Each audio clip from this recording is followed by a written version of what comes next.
بسم اللہ الرحمن الرحیم۔ رمضان المبارک کی ساعتیں کے لمحات، قیمتی لمحات گزر رہے ہیں۔ اللہ بزرگ و برتر رمضان المبارک کی ان قیمتی گھڑیوں سے ہمیں بھرپور استفادہ کرنے کی، خوب سے خوب استفادہ کرنے کی توفیق نصیب فرمائے۔ رمضان کی جن خصوصیتوں کا ذکر ہوا، اس میں سے ایک بات یہ بتائی جاتی ہے کہ اس میں ایک رات ہے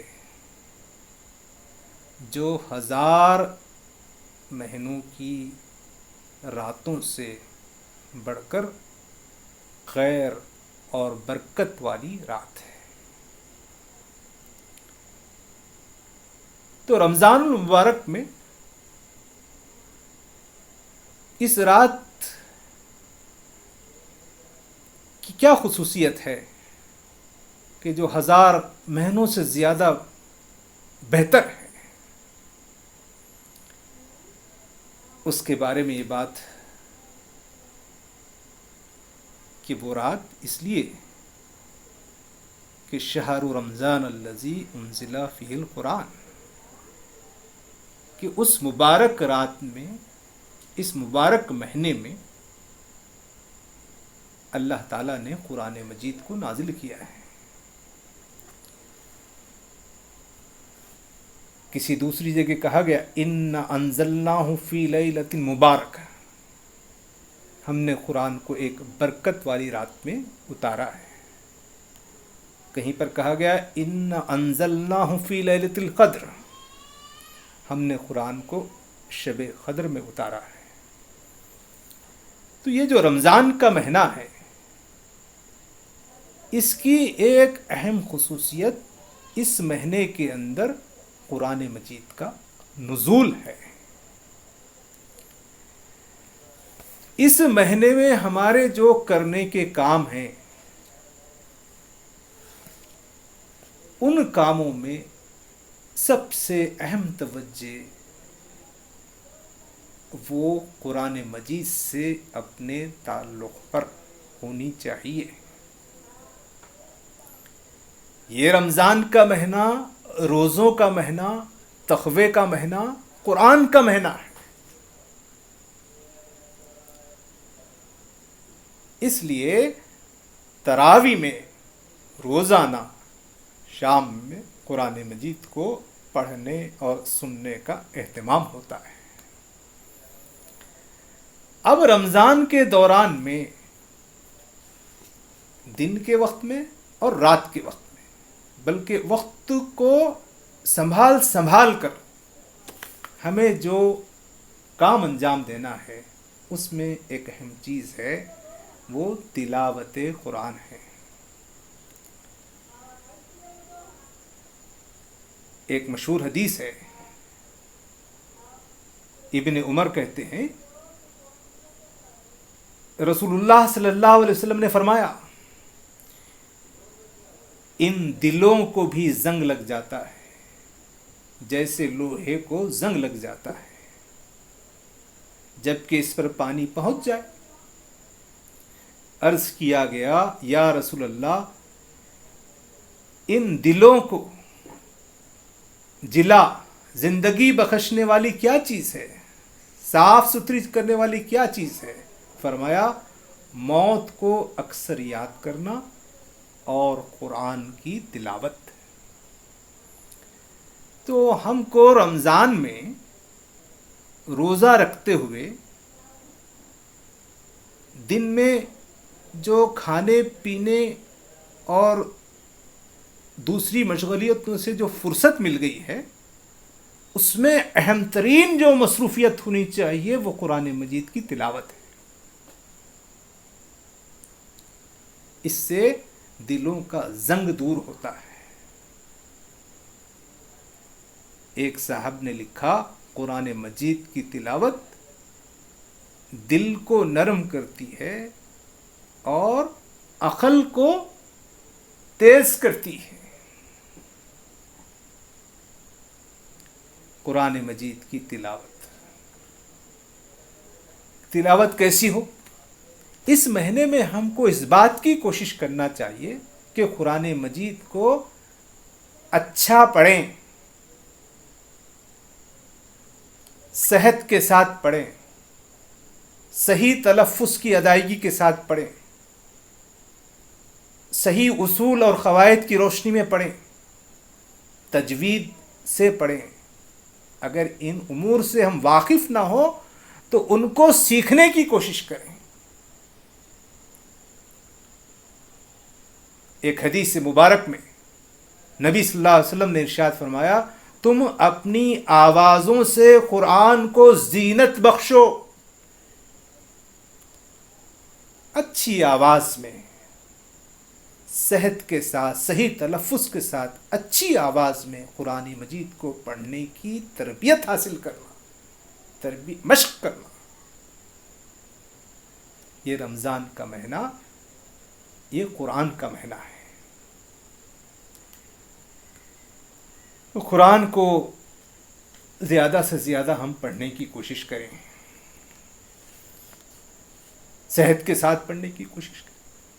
پھر اس ماہ مبارک میں، رمضان میں، روزوں کے اہتمام کے ساتھ قرآن مجید کو یاد کرنے کی کوشش کریں۔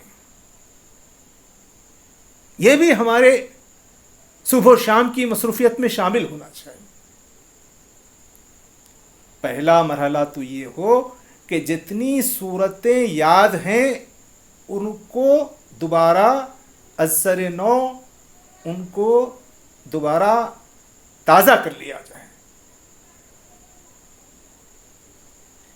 دوسرا مرحلہ یہ ہو کہ کم از کم نئی 10 صورتیں یاد کرنا۔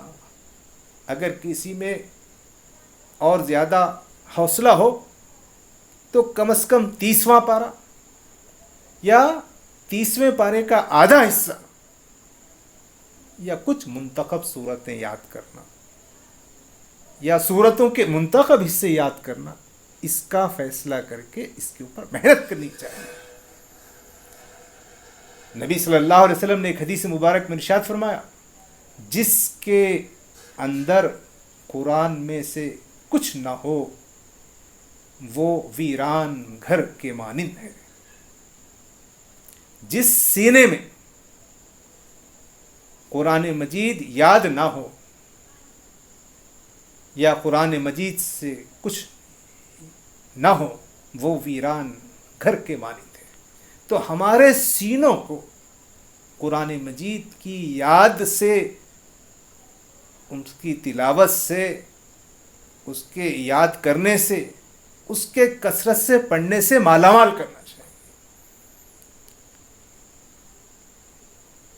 قرآن مجید کا یہ مہینہ ہے، اس لیے اس کو صحت سے پڑھنا، بار بار پڑھنا، اس کو یاد کرنا،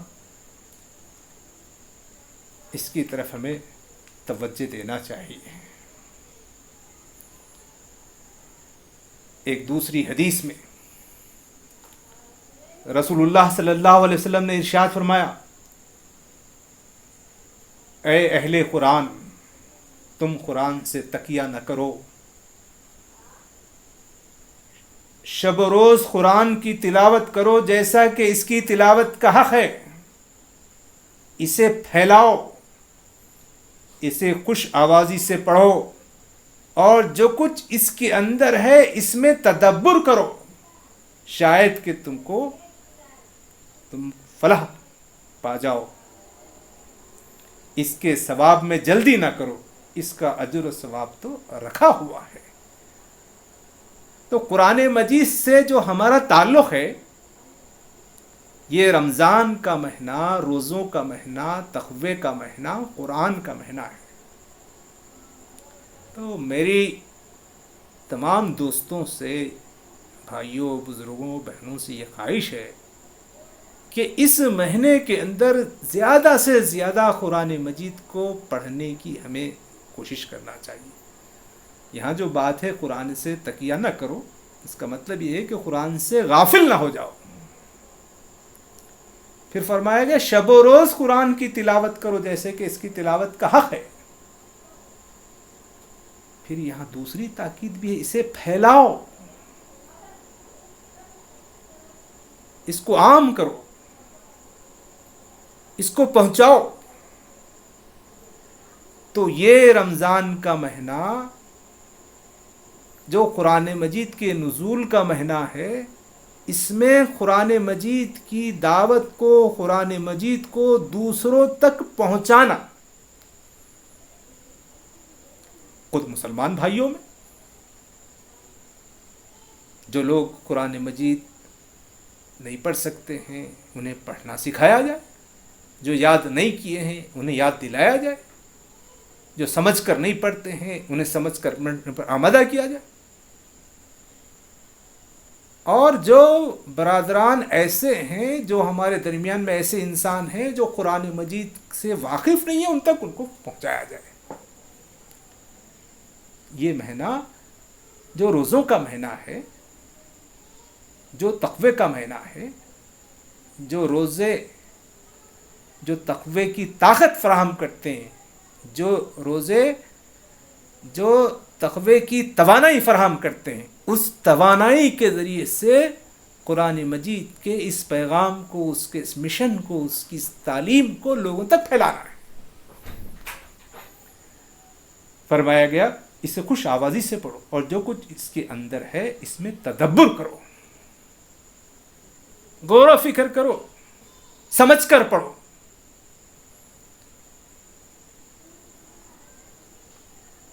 پھر فرمایا ایسا کرو گے تو اس سے فلاح پاؤ.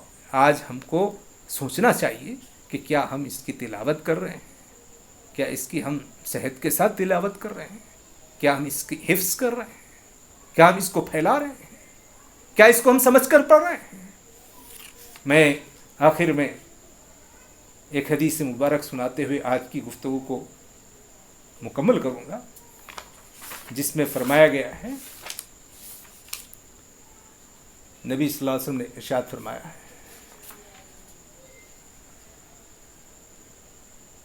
یہ قرآن خدائی دسترخوان ہے، تو تم اس کے دسترخوان کی طرف بڑھو جہاں تک تم سے ہو سکے.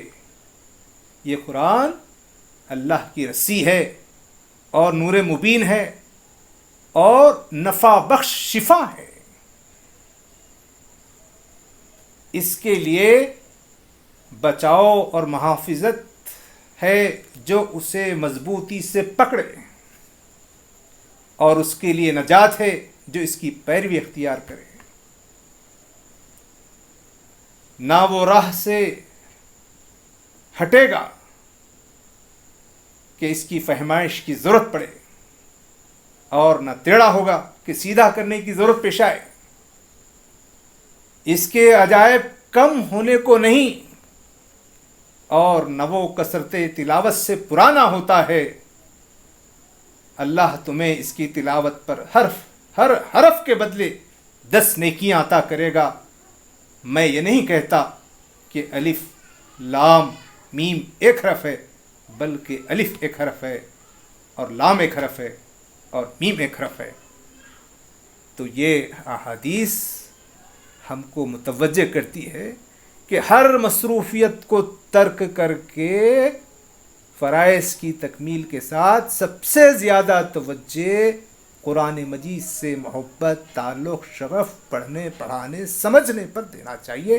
اللہ تعالیٰ اس رمضان کے اندر ہم کو زیادہ سے زیادہ قرآن مجید پڑھنے کی توفیق نصیب فرمائے. وآخر دعوانا الحمدللہ.